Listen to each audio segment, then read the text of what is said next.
I have been denied multiple positions and opportunities being a female. कई बार ऐसे rejections होते हैं लाइफ में जहाँ पर आपको लगता है कि this is the end of everything and you feel like a failure and multiple things happen. जब नारी शक्ति है तो ऑलरेडी वो empowered है, आप अपॉर्चुनिटी दीजिए उन्हें। बिल्कुल, मेरे भाई का हमेशा ये कहना था कि बाकी घरों में अगर भेदभाव होता है तो लड़कियों के साथ होता है, यहाँ भेदभाव हो रहा है तो मेरे साथ हो रहा है। पर ऐसा नहीं है कि डर नहीं लगता या फिर हेजिटेशन नहीं होता। अनामिका, कभी ऐसा हुआ कि आपको अपने गोल्स छोटे करने पड़े? मेंटल पीस ज़्यादा डिस्टर्ब होगी अगर आप अपने एम्बिशन के लिए काम नहीं कर पाओगे। मैंने चीज़ें टॉलरेट की हैं। कोई ज़्यादा बात करता है तो कभी कभी मैं उनको थोड़ा बहुत बताती हूँ कि मेरा घर चंबल में है। मैं एक सिंगल लड़की होती थी, मे बी 50-60 लोगों के बीच में या हर मीटिंग में I have been the single girl, so I am used to it. के साथ मतलब ये बड़ी पॉजिटिव चीज़ है कि आपने कॉम्प्रोमाइज़ नहीं किया कभी लाइफ में। मैंने झेला है, दैट इज समथिंग जो मैं कभी भूलती नहीं हूँ और ये एक चीज़ है जो शायद मुझे कभी हारने नहीं देती। बर्नआउट के अलावा मैं it was impacting my body so much that I got hospitalise. सबसे मुश्किल काम होता है एक बच्चे को घर छोड़ करके काम पे जाना।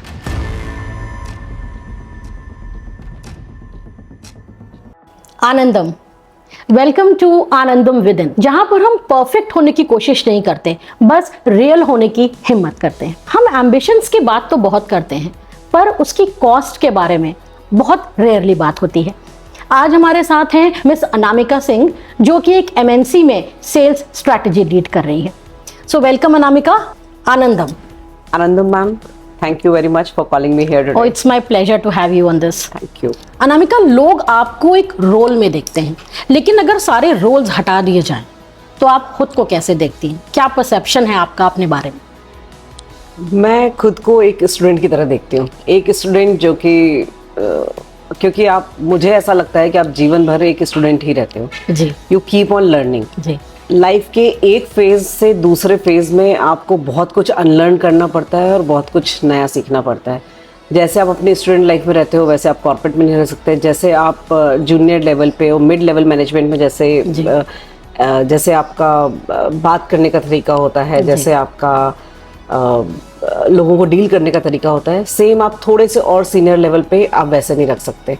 So it is a continuous process of unlearning and learning. So I see myself as a learner. बहुत अच्छी बात आपने कही, क्योंकि लर्निंग तो सारे जीवन चलती रहती है। जिंदगी के हर मोड़ पर हमें कुछ ना कुछ लर्न करने को मिलता है, जो कि हमारी आगे की लाइफ के लिए बहुत इंपॉर्टेंट होता है और शायद उसे बेहतर भी बनाता है। अनामिका, लेकिन मैं यहाँ पर आपसे एक सवाल पूछना चाहूँगी। और तो लाइफ में इतनी सारी लर्निंग्स आपने बताई कि हर मोड़ पर एक लर्निंग होती है, तो कहते हैं ना कि घर जो होता है हमारी जो फैमिली होती है वो हमारा पहला स्कूल होता है, तो वहाँ से कितनी लर्निंग आपको हुई? मुझे ऐसा लगता है हर व्यक्ति अपने अंदर अपना घर हमेशा लेके चलता है।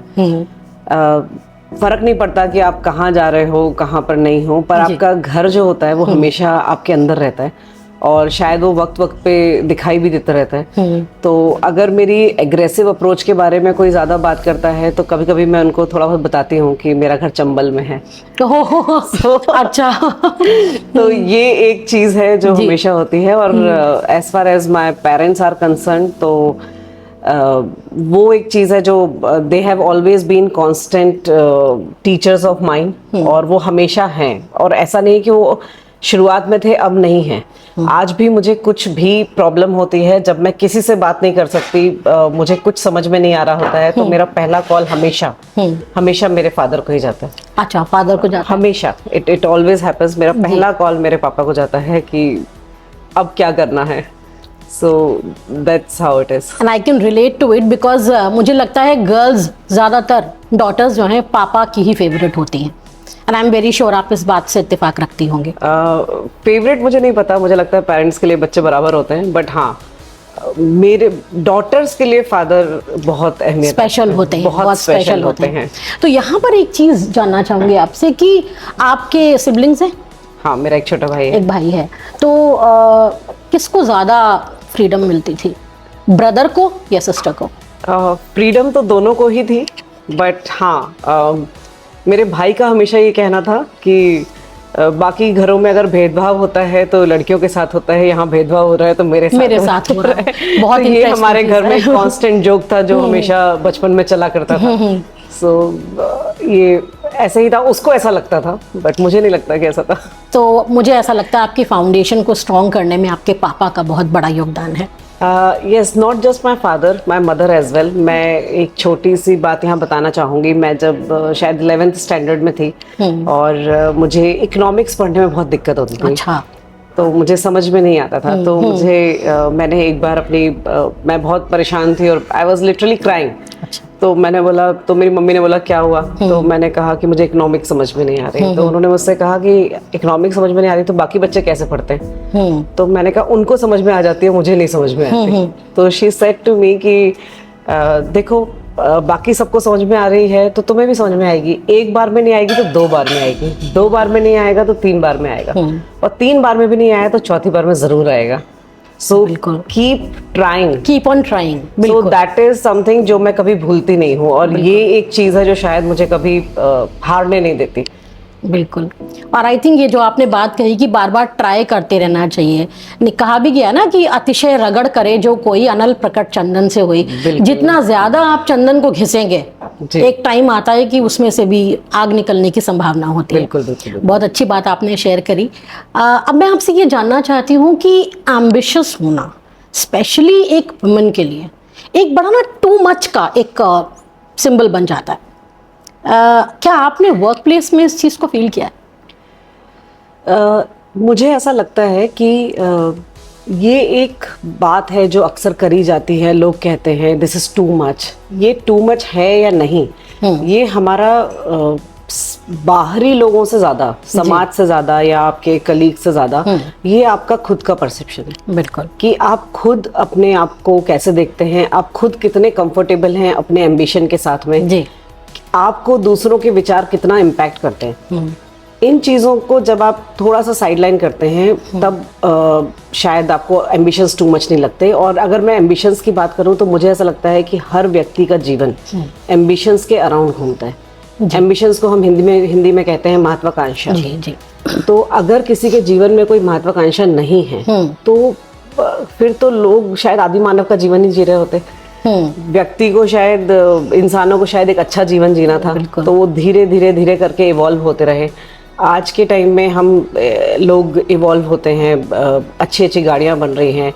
जिन चीज़ों को हम एम्बिशन बोलते हैं कि I want a good house, I want a good car और एनीथिंग, वो किसी ना किसी ने जिसने बनाई उसके भी जीवन में एक एम्बिशन रहा होगा that I want to create something like this.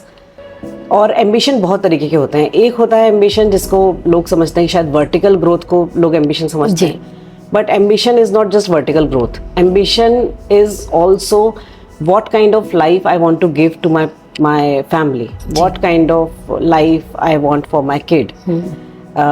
Ambition is also that how I want to be perceived, how I want to be seen. So I want to be seen like a people manager. So because before without managing people, no one can become a leader. Because people management बहुत बड़ा concept है I think, और मुझे लगता है आधे से ज़्यादा लोग यहीं पर मात खा जाते हैं, और आप उसको बखूबी कर रही हैं। ये दिस इज़ रियली कमेंडेबल। हाँ, और मैं फिर से यहाँ पर एक बात बोलूँगी, मुझे कर रही हूँ वो एक अलग बात है, बट ये फिर से एक अनलर्निंग और लर्निंग है जो कंटिन्यूसली चलती रहती है। बिल्कुल। So with people you can not set rules, it's a continuous learning. बिल्कुल। And there are lot of individual differences also, और लीडर के लिए बहुत इंपॉर्टेंट होता है कि उन इंडिविजुअल डिफरेंसेस को ध्यान में रख के फिर वो अपनी अप्रोच को डिफाइन करे। राइट। अनामिका, कभी ऐसा हुआ कि आपको अपने गोल्स छोटे करने पड़े लोगों को कंफर्टेबल करने के लिए? यूजुअली मेरे साथ ऐसा नहीं हुआ, क्योंकि अगर आप लोगों को देखोगे तो फिर आप अपनी जिंदगी कैसे जियोगे।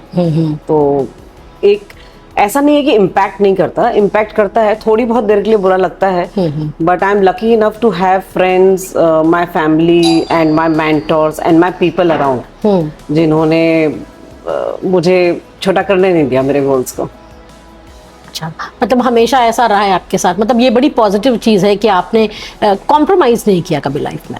हाँ, मैंने मैंने झेला है जिसे कहते हैं, मुझे नहीं पता इसको अच्छे शब्दों में कैसे कहते हैं, बट हाँ मैंने चीज़ें टॉलरेट की हैं। मैंने एक लंबे अरसे तक इस कोशिश बहुत लंबी करी है, जहाँ पे कोशिश पहले छोड़ देनी चाहिए थी। वो शायद एक्सपीरियंस के साथ ही आपको समझ में आता है कि कहाँ पर कोशिश करनी बंद करनी चाहिए और एक्शन लेना चाहिए। बट वो शायद कोशिश मैंने एक लंबे अरसे तक की जहाँ तक नहीं करनी चाहिए थी, और वो कोशिश जो है वो टॉलरेंस में बदल गई। लेकिन हाँ, मैंने गोल्स को शायद छोटा नहीं किया। गोल्स को छोटा नहीं किया। आपने बहुत अच्छी बात अनामिका यहाँ पे कही कि आपने चीजें झेली हैं। आई थिंक बिल्कुल राइट वर्ड आपने इस्तेमाल किया, टॉलरेट करना। आई थिंक लोग यहाँ पे थोड़ा कंफ्यूज हो जाते हैं, क्योंकि टॉलरेट करने का मतलब होता है सहन शक्ति, और सहना अपने आप में एक बहुत बड़ी शक्ति है। बिल्कुल है। बिल्कुल। तो अब एक बात इससे रिलेटेड आप मुझे और बताएं कि आपने कभी अपने एम्बिशन और मेंटल पीस के बीच में डिस्टर्बेंस पाया है, या आपने बैलेंस बना के रखा है? मुझे ऐसा लगता है कि बैलेंस जैसा कुछ नहीं होता। This is what I feel कि कॉर्पोरेट में बैलेंस जैसा कुछ नहीं होता। अगर आपको अपना आप एम्बिशन जो भी आपका है और आप अपना काम उसी एम्बिशन के अकॉर्डिंग कर रहे हो, इन रिलेशन टू कर रहे हो जी, तो मुझे लगता है कि मेंटल पीस ज्यादा डिस्टर्ब होगी अगर आप अपने एम्बिशन के लिए काम नहीं कर पाओगे।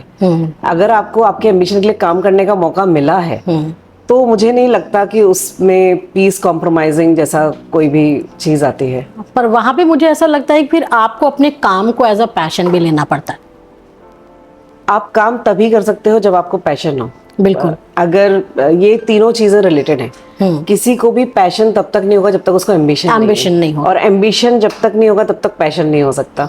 सो both the things are totally related. Ambition और पैशन दोनों को कॉम्प्लीमेंट करते हैं, और उसके कॉम्बिनेशन से ही अच्छे रिजल्ट्स निकल के आ सकते हैं। और मेंटल पीस बैलेंस होती है। मेंटल पीस, मेरा मेंटल पीस तो उन रिजल्ट से ही आज तक तो वैसे एसोसिएटेड है जी। बट हाँ, अगर मैं नहीं काम कर पा रही होती हूँ या मैं नहीं अपने एम्बिशन के मुझे समझ में आ रहा होता कि मुझे किस तरफ जाना है, तब शायद मेरा मेंटल पीस ज्यादा डिस्टर्ब रहता है। जी जी। अनामिका, कभी ऐसा हुआ है आपके साथ कि आपको खुद को प्रूव करना पड़ा हो, जो कि आपके मेल कॉलीग्स से एक्सपेक्ट नहीं किया जाता? ये ना बहुत ही कॉमन फिनोमिना है, और मुझे ऐसा लगता है कि ये हर लड़की के साथ बहुत कॉमनली होता है। आपको कई बार ऐसा होता है कि आप एक मीटिंग रूम में होते हैं और लोग आपकी प्रेजेंस को फील नहीं करते। आपको प्रेजेंस फील करवानी पड़ती है that you are there. I have been denied multiple positions and opportunities being a female. Once I remember, it was just after I joined my office. At that time, I used to work in telecom industry, and I applied for a position. And when I went and I had a word with that manager, I was being upfront told that you have a small kid. This job requires travel. You will not be able to do. I have been denied multiple projects basis that no, you will not be able to do. This is very stressful thing or something. तो ये होता है, but अब मुझे लगता है कि थोड़ा सा चीज़ें बदल रही हैं, बिकॉज लोगों को अपनी प्रॉब्लम्स का सॉल्यूशन चाहिए, और सॉल्यूशन जेंडर नहीं देखता। बिल्कुल। So you need to upgrade yourself, you need to learn new things so that you are been able to provide solutions. अगर आप किसी मीटिंग रूम के अंदर सॉल्यूशन दे सकते हो, तब शायद आपको आपके जेंडर को नजरअंदाज किया जाएगा। यहाँ पर विजिबिलिटी को मुझे लगता है ज्यादा इंपॉर्टेंस दी जाएगी। बिल्कुल बिल्कुल। Visibility comes from the solution, it comes from the work, it doesn't come from doing a fashion parade on the floor. जी हाँ, जैसे कि पहले लड़कियों को समझा जाता था, राइट। लेकिन आज के दौर में आप देखिए गर्ल्स क्या क्या नहीं कर रही हैं। बहुत कुछ कर रही हैं, और मैं यहाँ पर आपको एक बात बताना चाहूँगी कि मैंने शुरू से some part of my career I worked in product marketing, so there वहाँ पर कुछ कलीग्स, फीमेल कलीग्स होती थी। पर अगर मैं बात करूँ तो मेरे 17 साल के करियर में शायद मैंने 12-13 साल ऐसे ही कंपनीज में या फिर ऐसे ही टीम्स में काम किया है where I have been the only female. मैं एक सिंगल लड़की होती थी, मे बी 50-60 लोगों के बीच में, या हर मीटिंग में I have been the single girl, so I am used to it. But yes, it is slightly difficult for females to accept. और मुझे ऐसा लगता है कि और वर्कफोर्स आनी चाहिए जिससे ये जो जेंडर डाइवर्सिटी वाली जो चीज़ है वो थोड़ी और बैलेंस हो जाए. बिल्कुल. मुझे कहीं ना कहीं नामिका जी ये भी लगता है कि शायद गर्ल्स को, विमेन को अपॉर्चुनिटी ज़्यादा देने की ज़रूरत है. जब तक आप अपॉर्चुनिटी उन्हें देंगे नहीं तो वो अपने को प्रूव कैसे करेंगे? You rightly said that, because आपने बिल्कुल करेक्ट वर्ड यूज़ किया, अपॉर्चुनिटी. जी. यूजुअली जब लोग इस बारे में बात करते हैं तो वो ये कहते हैं कि विमेन को एम्पावर करने की ज़रूरत है. एम्पावरमेंट की बात होती है. तो मुझे पर्सनली मुझे थोड़ा सा एतराज़ है उस वर्ड से, क्योंकि मुझे ऐसा लगता है women are already empowered. They are the most empowered being, because जिस तरीके से वो मल्टीटास्किंग करती हैं, जिस तरीके से वो बच्चों के साथ में ऑफिस या अपना घर मैनेज करती हैं, या जिस तरीके से वो इमोशनली वो उनका वो एक धुरी होती है जिसके इर्द गिर्द उनका पूरा परिवार चल रहा होता है. बिल्कुल. और उससे फर्क नहीं पड़ता कि वो वर्किंग है या वो नॉन वर्किंग है. तो जिस तरीके से वो अपने पूरे परिवार की एक धुरी होती है, वो पूरा एक समाज बना रही होती हैं, तो मुझे ऐसा लगता है कि एम्पावर्ड वुमेन ऑलरेडी होती हैं. It is all about the equal opportunity. They just need equal opportunities to prove themselves. और आज के टाइम में अगर आप देखो तो ऐसी कौन सी जगह है, या ऐसा कौन सा जॉब है, ऐसा कौन सा रोल है जहाँ पे वुमेन नहीं पहुंची हुई हैं. Everywhere you find them. बिल्कुल. एंड एम्पावरमेंट की बात जो आपने करी, बड़ी अच्छी बात की. एम्पावर नहीं करना हमें, राइट. एम्पावर्ड वो खुद होती हैं. तो यहाँ पर आई थिंक वुमेन को भी रियलाइज करनी पड़ेगी ये बात कि हम एम्पावर्ड हैं. नारी शक्ति, जब नारी शक्ति है तो ऑलरेडी वो एम्पावर्ड है. आप अपॉर्चुनिटी दीजिए उन्हें. बिल्कुल. तो स्ट्रॉन्ग वुमेन लेबल आपको एम्पावर करता है या प्रेशर क्रिएट करता है? I don't feel that it is something जो कि प्रेशर करे, या ये एक लेबल है. स्ट्रॉन्ग मुझे एक्चुअली समझ में नहीं आता. अक्सर लोग बोलते हैं कि स्ट्रॉन्ग वुमेन, स्ट्रॉन्ग पर्सन. मुझे ऐसा लगता है हर कोई स्ट्रॉन्ग है इन देयर ओन जर्नी. तो जब आप स्ट्रॉन्ग हो तो आप स्ट्रॉन्ग दिखोगे. लेबल, हाँ, लोग थोड़ा सा लेबलाइज करते हैं कि that she is very strong and he is very strong, and it is for both. It is not just for women, it is for both man and women. But ये it is not just a level, it is a day to day life. How people perceive you, how people look at you. ये परेशान तो नहीं करता क्योंकि ये way of life है. But हाँ, लेकिन उसके एवज में जब लोग बहुत ज़्यादा एक्सपेक्टेशंस पाल लेते हैं, एक्सपेक्टेशंस बहुत पालते हैं, बहुत एक्सपेक्टेशन पालते हैं कि आप तो स्ट्रांग हो तो आपको ऐसे नहीं करना चाहिए, आप तो स्ट्रांग हो तो आपको ये नहीं करना चाहिए. ऐसे नहीं होता. आपको स्ट्रांग दिख रहे हैं most of time because we are been able to manage our emotions.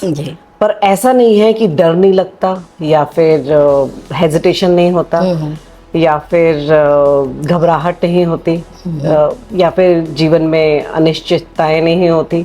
सब कुछ होता है, लेकिन उन सब के साथ में भी अपने आप को संभाले रखना is something I think people call it strong. I think यही एक लेडी की स्ट्रेंथ भी होती है कि परिस्थितियां चाहे जैसी भी हों, अपने आप को संभाल लेना वो बहुत इम्पोर्टेंट होता है. ये हर किसी के लिए ज़रूरी है कि अपने आप को संभाले रखना, बिकॉज अगर आप अदरवाइज आप एक बैलेंस्ड लीडर कभी नहीं बन सकते. अगर आपके ही इमोशंस बहुत ज़्यादा वनरेबल रहेंगे, आप ही अगर अपने इमोशंस को मैनेज नहीं कर पाओगे, मेंटेन नहीं कर पाओगे. ऐसा होता है कई बार आपको बहुत गुस्सा आता है, बहुत गुस्सा आता है, इतना गुस्सा आता है कि you want to shout your heart out, but you can not. तो उसको ही शायद स्ट्रांग होना कहते हैं. बहुत गुस्सा आता है, कई बार मीटिंग्स में ऐसा होता है, कई बार ऐसे रिजेक्शंस होते हैं लाइफ में जहाँ पर आपको लगता है कि this is the end of everything and you feel like a failure and multiple things happen.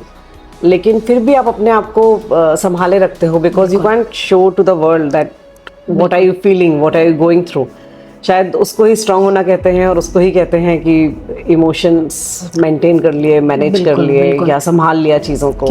आजकल लोग IQ की बात बहुत करते हैं, इंटेलिजेंस क्वोशेंट की बात बहुत करते हैं, पर बहुत कम बातें EQ की होती हैं. इमोशनल क्वोशंट, वो आई थिंक वर्क प्लेस में भी बहुत इंपॉर्टेंट है और आपकी पर्सनल लाइफ में भी बहुत इंपॉर्टेंट है। पर्सनल लाइफ तो विदाउट EQ कांट हैपन, और कोई ट्रेनिंग नहीं होती है EQ की, मतलब कोई ट्रेनिंग नहीं होती है, होती आई थी हमेशा से। ट्रेनिंग्स तो बहुत सारी अवेलेबल हैं, बट हाँ पुराने ज़माने से कोई ट्रेनिंग नहीं होती थी EQ की। बट आप देखिए कि हमारे घर परिवारों में हमारी दादी नानी, हमारी मदर्स किस तरीके से पूरे परिवार को एक साथ बांधे रखती थी, बिल्कुल। किस तरीके से वो सबको मैनेज करती थी, सबको मेंटेन करती थी सारी चीज़ें। तो शायद वो उनका EQ ही बहुत स्ट्रांग होता था, और वो मुझे लगता है स्ट्रांग EQ इनहेरिटेंस में औरतों को मिलता चला जाता है। It's something which is within जी। और AI के ज़माने में जी। जब सारी इंफॉर्मेशन, सारा intelligence on a click available है, आपको उसके लिए वेट नहीं करना। पहले तो आपको कुछ रिसर्च करना है, अगर पहले की बात करें तो बहुत सारी बुक्स पढ़नी पड़ती थी तब आप कुछ ढूंढ पाते थे। उसके बाद में गूगल था, तो आप गूगल करते थे, पर गूगल में भी आपको कम से कम 15-20 आर्टिकल्स ढूंढने पड़ते थे, आधा घंटा 1 घंटा लगाना पड़ता था, तब आप कुछ रिलेवेंट रिसर्च कर पाते थे। But now with AI intelligence is on your tip.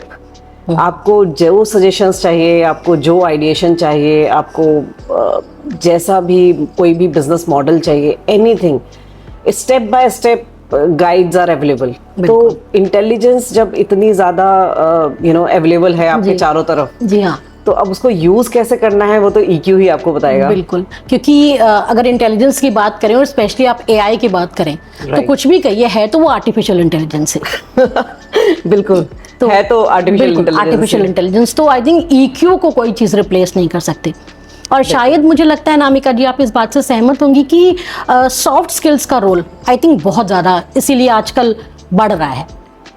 मैंने आज से पहले मतलब ठीक है शायद उतना इंफॉर्मेशन फ्लो नहीं होता था, बट पिछले 1-1.5 साल में 2 साल में मैंने जितने ज़्यादा सॉफ्ट स्किल्स के लिए एड्स या फिर सॉफ्ट स्किल्स इन्हांस करने के लिए, प्रोफेशनल ट्रेनिंग के लिए, लीडरशिप ट्रेनिंग के लिए जितने कोर्सेज देखे हैं या जितने ट्रेनर्स देखे हैं, उतने शायद पहले मैंने कभी नहीं देखे थे।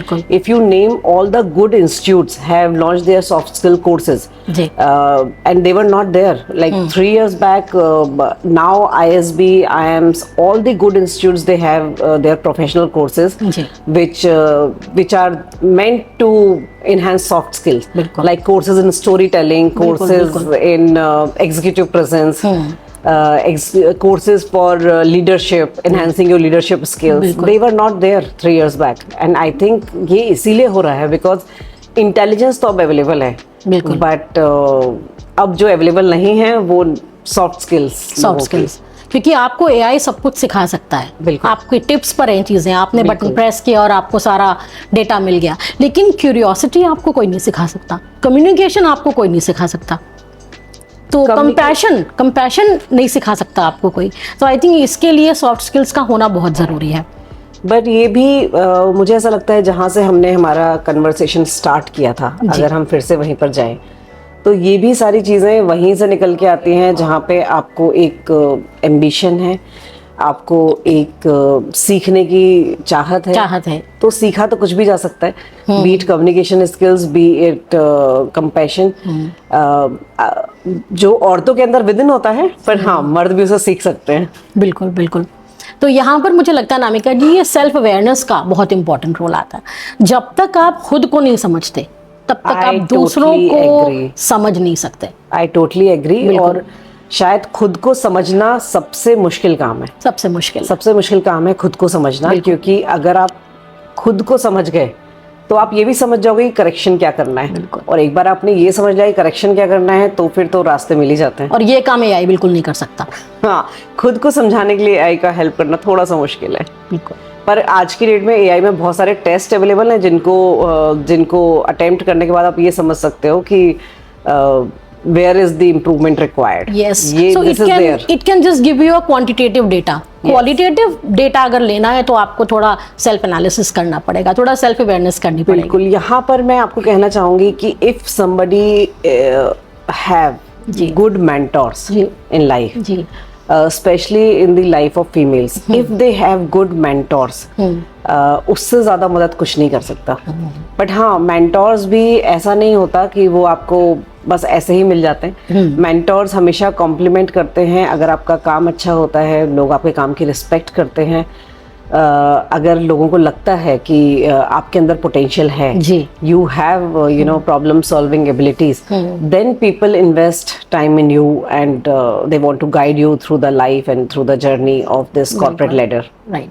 और हमारी भारतीय संस्कृति में जो गुरु शिष्य परंपरा है, वो मुझे लगता है आज के डेट में भी मेंटोर्स के फॉर्म में चल रही है और कॉर्पोरेट वर्ल्ड में भी चल रही है। वो गुरु शिष्य ही है अभी भी, और जितना ज्यादा उसको गुरु शिष्य के रूप में देखा जाएगा उतना अच्छा है। बहुत अच्छी बात आपने कही, अच्छा है। बहुत अच्छी बात आपने कही कि मेंटोर का होना हमारी लाइफ में कितना ज़रूरी है। अगर हम महाभारत की बात करें अनामिका जी, तो एक बड़ी इंटरेस्टिंग चीज़ है कि सलाहकार होना या मेंटोर होना बहुत इंपॉर्टेंट होता है। दुर्योधन का सलाहकार कौन था? शकुनी। और अर्जुन के सलाहकार थे Shri Krishna. Rest is history. Mahabharat हुई, बिल्कुल हुई।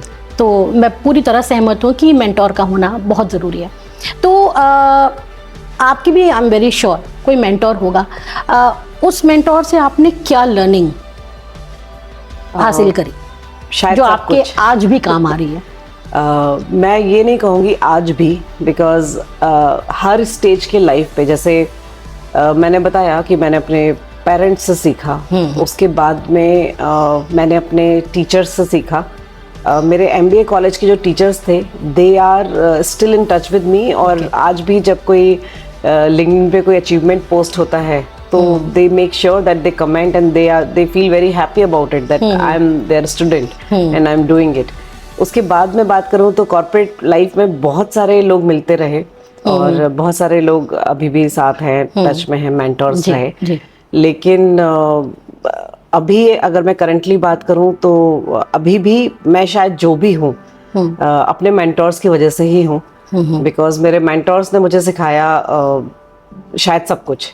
बिल्कुल। I was not a humble being. अगर मैं अपने करियर के शुरुआती दौर की बात करूं तो I was not a very humble being, क्योंकि मुझे जिस परिवेश से निकल करके आए थे और जो शुरुआत में कॉर्पोरेट में फील किया, उसके बाद में ऐसा लगता था कि हर चीज़ एक लड़ाई है।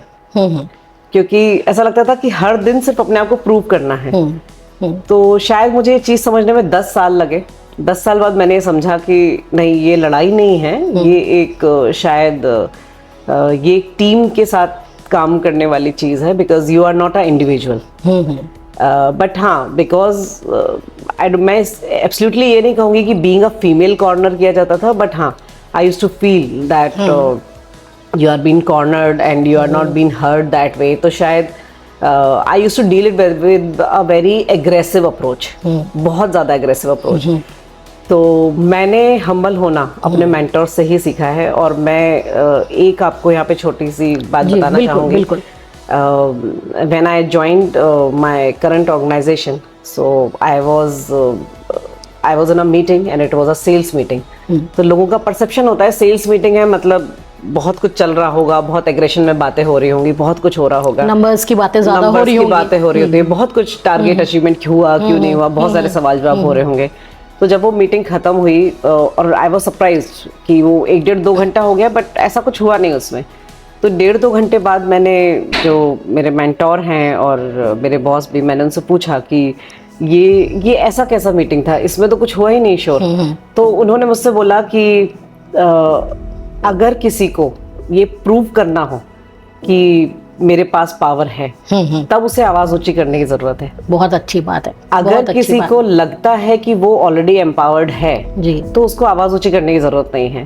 And that is something which actually changed my life, my way of thinking, that so I felt, oh, that means that I am proving someone. तो ये शायद AI नहीं बता सकता, ये मेंटोर्स थे तो मुझे समझ में आया।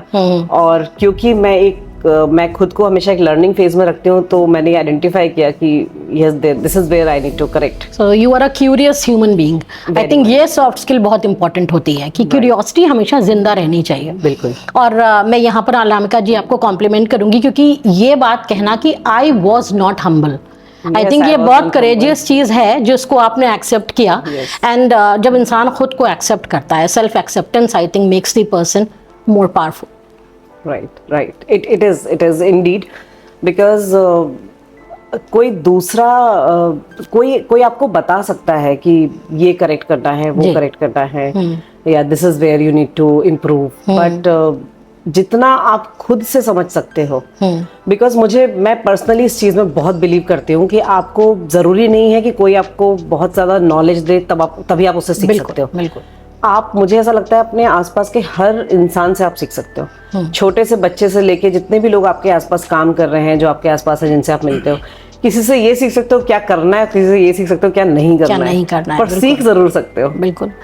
सो ये जो जीवन है, this life, you know, it has lot of experiences and it depends all on us how we are taking those experiences and we are learning through it. Yes. तो आपने बहुत कुछ आई थिंक अपने मेंटोर से सीखा, बहुत कुछ घर से सीखा, बहुत कुछ एनवायरनमेंट से सीखा, और तभी आज आप इस जगह पर पहुंची हैं. अनामिका, कभी आपको ऐसा लगा कि now I can't hold it anymore? मुझे ऐसा लगता है कि ऐसे मोमेंट्स जहाँ पर you can't take it any more, ऐसे सबकी लाइफ में आते हैं, पर मुझे पर्सनली ऐसा लगता है फीमेल्स की लाइफ में थोड़े से ज़्यादा आते हैं. और थोड़े से ज़्यादा जो आते हैं उसको एक ये डेटा प्रूव करता है कि जब स्कूल से पास आउट होते हैं तब रेशियो ऑलमोस्ट बराबर होता है, जब कॉलेज से निकलते हैं तब भी ऑलमोस्ट बराबर ही सेम होता है, जितने लड़के होते हैं उतनी लड़कियां होती हैं.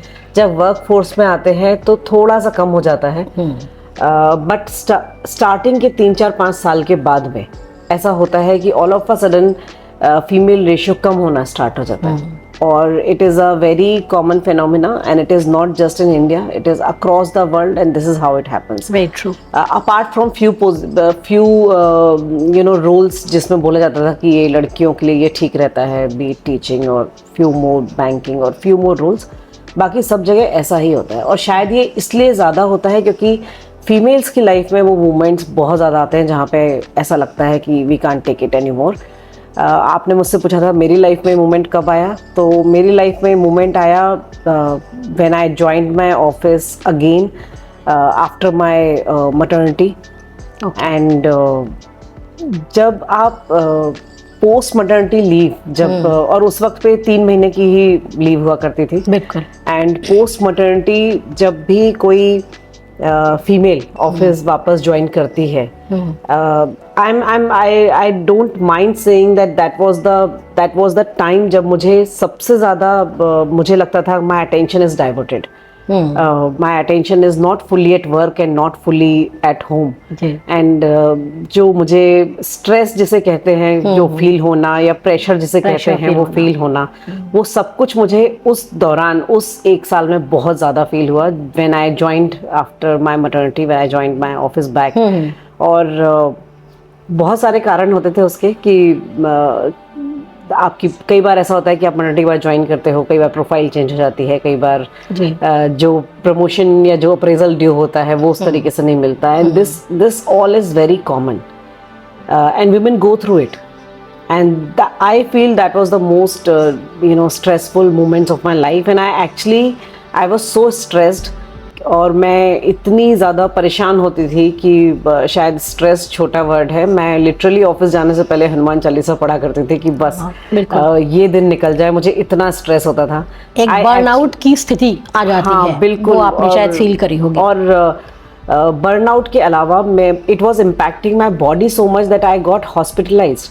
I developed ulcers and because of stress. Because of stress, I developed ulcers due to acid reflux. I developed ulcers around my stomach, and when I was admitted in hospital for 10 days, and on the hospital bed, I decided that. And my kid was I think 1.5 year old at that time.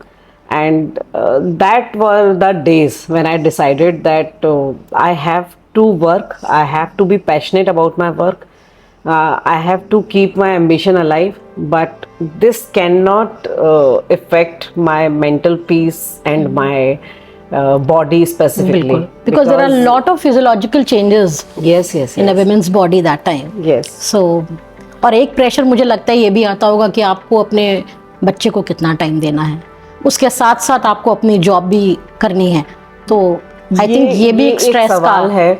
आज तो हम ऐसे forum में बात कर रहे हैं, but ये एक सवाल है कि जो हमेशा पूछा जाता है एक वर्किंग मदर को, कई बार बहुत पॉजिटिव सेंस में पूछा जाता है, जो आपकी दूसरी फीमेल कलीग्स होती हैं या जो आपके टीम में मदर्स होती हैं, मतलब जो लड़कियां होती हैं जो नई नई माँ बनी होती हैं, वो आपसे आके पूछती हैं कि मैम आपने कैसे मैनेज किया, या फिर वो जो कलीग्स होती हैं they always keep on discussing कि आप कैसे मैनेज करते थे या ये चीज़ आपने कैसे करी थी। ये बहुत कॉमनली डिस्कस होता है।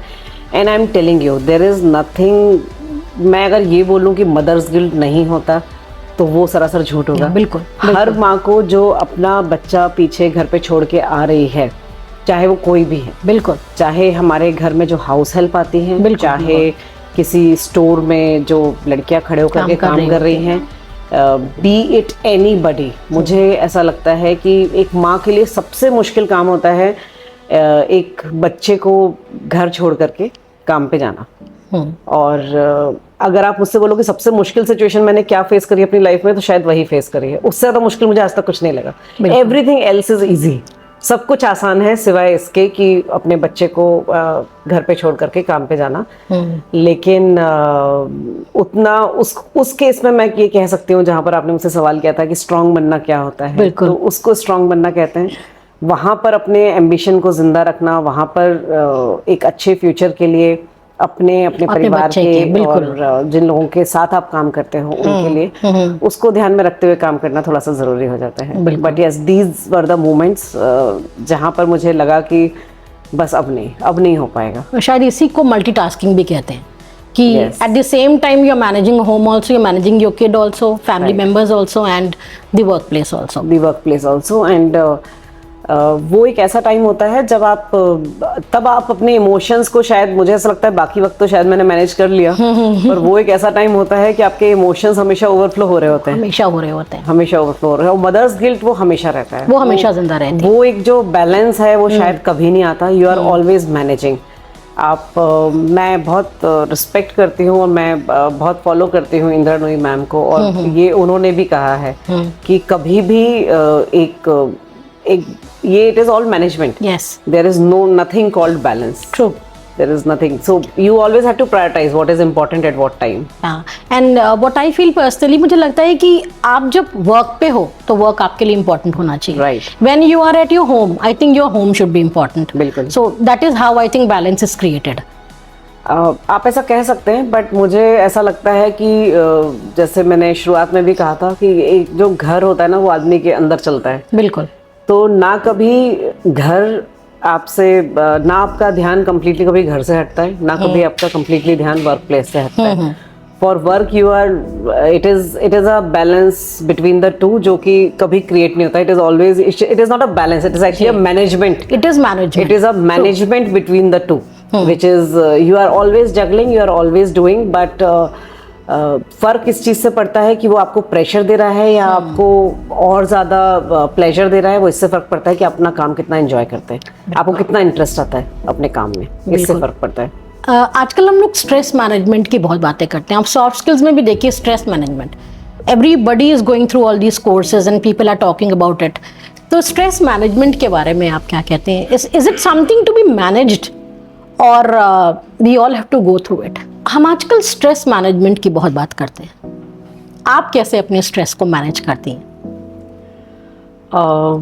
मुझे एक्चुअली ये वर्ड समझ में नहीं आता, stress management, because when you are working, when you are around people and when you deal with so many people in a day, तो थोड़ी सी सिचुएशंस होती हैं जो कि स्ट्रेसफुल होती हैं, थोड़ी सी चीज़ें होती हैं जो आपको थोड़ा सा डिस्टर्ब करती हैं, that is all there. But अगर आप उससे ओवरकम करना नहीं सीखोगे और अगर आप उसको ओवरकम नहीं कर पाओगे, then you can never become a good professional और a better leader.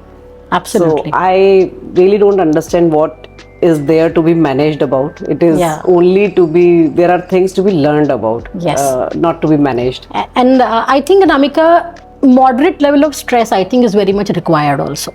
I totally agree. It is very much required कि अगर एक स्टूडेंट है वो अगर स्ट्रेस नहीं लेगा कि कल मेरा एग्जाम है, मुझे पास होना है, तो वो पढ़ेगा नहीं। तो moderate level I think is important, but हाँ कोशिश ये करनी चाहिए कि वो हमारी हेल्थ पर, फिजिकल और मेंटल हेल्थ पर कोई प्रेशर ना क्रिएट कर दे। That is I think very absolutely important. right, and you correctly said that stress is important.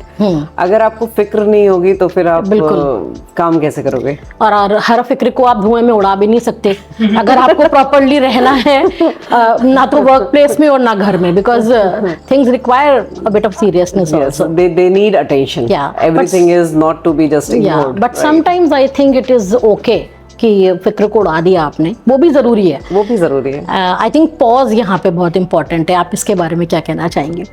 Pause लेना कितना इम्पोर्टेंट होता है एक प्रोफेशनल के लिए? Now I feel it is one of the most important thing. Yes.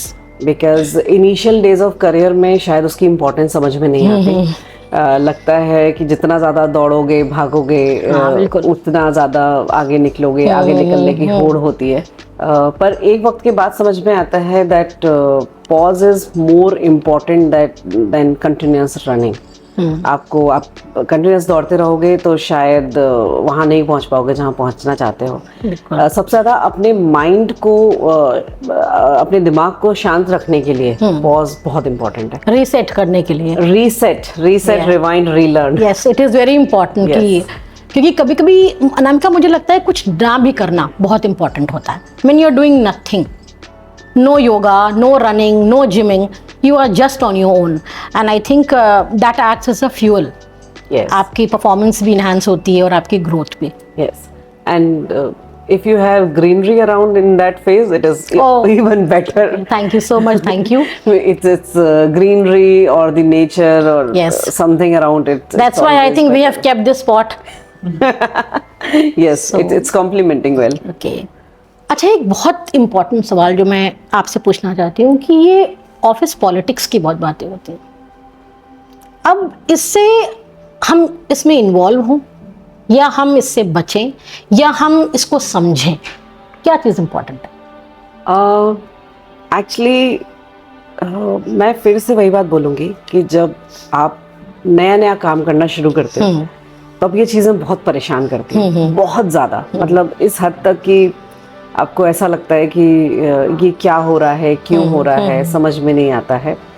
पर थोड़े वक्त बाद समझ में आता है कि अगर 15-20 लोग या उससे ज़्यादा या उससे कम एक इंटरेस्ट के साथ में एक साथ काम करेंगे तो ऑब्वियसली सब अपना अपना पर्सनल इंटरेस्ट ड्राइव कर रहे हैं विद अ कॉमन गोल। जी हाँ।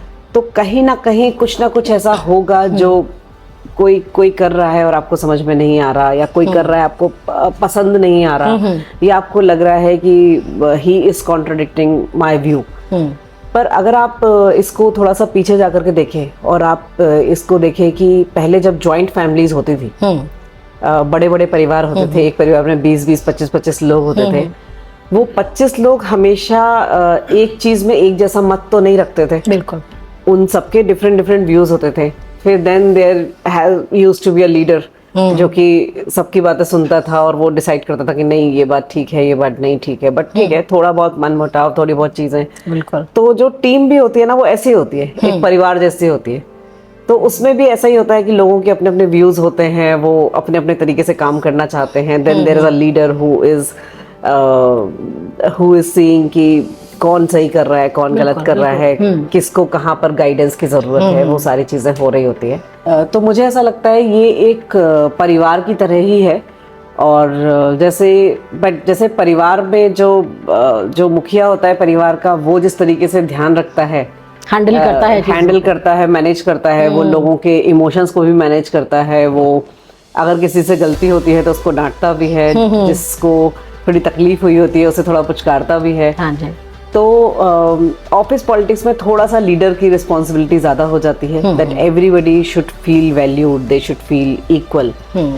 और जहाँ तक बात है पर्सनल लेवल पे, तो पर्सनल लेवल पे उसको समझना बहुत ज़रूरी है। You need not to be involve. आप उसको ना तो आप, क्योंकि आप उसे अवॉइड नहीं कर सकते, बिल्कुल। वो होगा। मैंने तो आज तक 17 साल में ऐसे कोई टीम नहीं देखी जहाँ पर लाइक जैसे हम पॉलिटिक्स कह लें या डिसएग्रीमेंट कह लें, उस टाइप की कोई चीज़ ना हो रही हो। तो मैंने तो नहीं देखा आज तक ऐसे। और I don't know if somebody has ever seen it environment where you can name it politics, you can name it disagreement, you can name it anything, it is not happening. But हाँ, उस चीज़ को समझना बहुत ज़्यादा ज़रूरी है आपके survival के लिए, आपके मेंटल पीस के लिए, बहुत ज़्यादा। और आपको ये समझने के लिए कि you are directing right towards your ambition और नॉट। यस। तो अनामिका, चलते चलते एक सवाल और पूछना चाहूँगी मैं आपसे कि वर्किंग विमेन के लिए आप क्या कहना चाहेंगे? ये मेरा फेवरेट सब्जेक्ट है। मैं जितने भी लोग हमें सुन रहे हैं, जितनी भी लड़कियां हमें सुन रही हैं जो आगे जाके वर्कफोर्स में जाने वाली हैं या फिर कॉर्पोरेट में एंट्री करने वाली हैं, मैं उन सबको ये कहना चाहूँगी कि बहुत ज़्यादा बदलाव शायद नहीं फील होगा, बिकॉज जब भी आप कहीं काम करने जाते हैं तो हर किसी का एक्सपीरियंस नया होता है। तो जो जैसे चल रहा है वो वैसे ही चलता रहेगा। आपको हिम्मत नहीं हारनी। बिल्कुल, आपको हिम्मत रखनी है और आपको उस ट्रैप में नहीं आना है कि मुझे सुना नहीं जा रहा, I am not been heard. बहुत ज़्यादा ओवरडू करने की ज़रूरत नहीं है, बहुत ज़्यादा इस चीज़ की ज़रूरत नहीं है कि मैं अपने आप को प्रूव करने के लिए बहुत ज़्यादा स्ट्रेस ले रहे हो, आप अपने आप पे बहुत ज़्यादा प्रेशर डाल रहे हो। You need not to do all this, all you need to do is to become a solution provider. Because मैंने पहले भी कहा और मैं अभी भी कहूँगी, बिकॉज सॉल्यूशन, जब आप किसी टेबल पे सॉल्यूशन देते हो तो उसका कोई जेंडर नहीं होता। बिल्कुल। और अगर आप उस काबिल अपने आप को बना सकते हो तो उसके लिए आपको मेहनत थोड़ी सी ज़्यादा करनी पड़ेगी, स्ट्रगल्स भी करने करने पड़ेंगे, मेहनत थोड़ी सी ज़्यादा होगी। एंड आई एम श्योर वो चीज़ जो आज भी नहीं बदली है वो ये कि औरतों की जो प्रोफेशनल जर्नी होती है वो आदमियों की प्रोफेशनल जर्नी से थोड़ी सी मुश्किल होती है। बिकॉज जिस तरीके से शादी होते ही अगर हस्बैंड एंड वाइफ अलग अलग लोकेशन पे हैं तो वो फीमेल से ही एक्सपेक्ट किया जाता है नॉर्मली कि वो लोकेशन चेंज करेंगी या फिर जॉब चेंज करेंगी। अगर बच्चा संभालने की बारी आती है तो ऐसा एक्सपेक्ट किया जाता है कि फीमेल ही बच्चा संभालेगी। तो ये सारी चीज़ें हैं और इनको जाते जाते थोड़ा सा वक्त लगेगा, बिकॉज हमने अपनी बच्चियों को तो एम्पावर कर दिया, हमने उनको तो सपने दे दिए, हमने उनको तो एम्बिशन दे दिए, पर शायद उसके साथ साथ हमने अपने लड़कों को ये नहीं सिखाया कि एम्पावर्ड लड़कियों को हैंडल कैसे करना है। बिल्कुल, बिकॉज उनको भी इक्वालिटी चाहिए। बिल्कुल, बहुत बड़ी बात कही आपने ये। तो अगर वो उनको हैंडल करना जब सीख जाएंगे तब शायद समाज में बाकी सारी चीज़ें भी ठीक हो जाएंगी। लेकिन तब तक के लिए, जब तक ये चीज़ कम्प्लीटली नहीं होती, तब तक के लिए बहुत ज़रूरी है कि हारना नहीं है। You have to face, you should seek for the right guidance. Right. And don't lose this battle.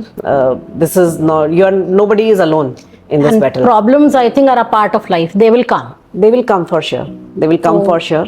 And उससे हारना नहीं है, उससे मुंह नहीं मोड़ना है, उसको फेस करते रहना है। बिकॉज आप कभी भी अकेले नहीं हो। जो आप फेस कर रहे हो, अपने आसपास देखिए, आपके आसपास ज़रूर ऐसी लड़कियां होंगी, ऐसे सीनियर्स होंगे, ऐसे जूनियर्स होंगे जिन्होंने वो सब कुछ फेस किया होगा। So just seek help, but don't lose. Thank you for saying this. और आपकी इस बात से मुझे 4 लाइनें याद आ रही हैं कि तकलीफ़ों से क्यों डरते हो, तकलीफ़ों से क्यों डरते हो, ये दुख तो आता जाता है, जीवन के सही मायने क्या संघर्ष हमें सिखलाता है। So thank you Anamika ji, thank you for coming to this podcast and I am very sure दर्शकों को बहुत अच्छा लगेगा जो हमारी बातचीत हुई। Thank you so much for coming. तो अगर आज की बातों में आपको कहीं भी अपना रिफ्लेक्शन दिखा हो तो ये कॉन्वर्सेशन यही खत्म नहीं होती। See you in the next one.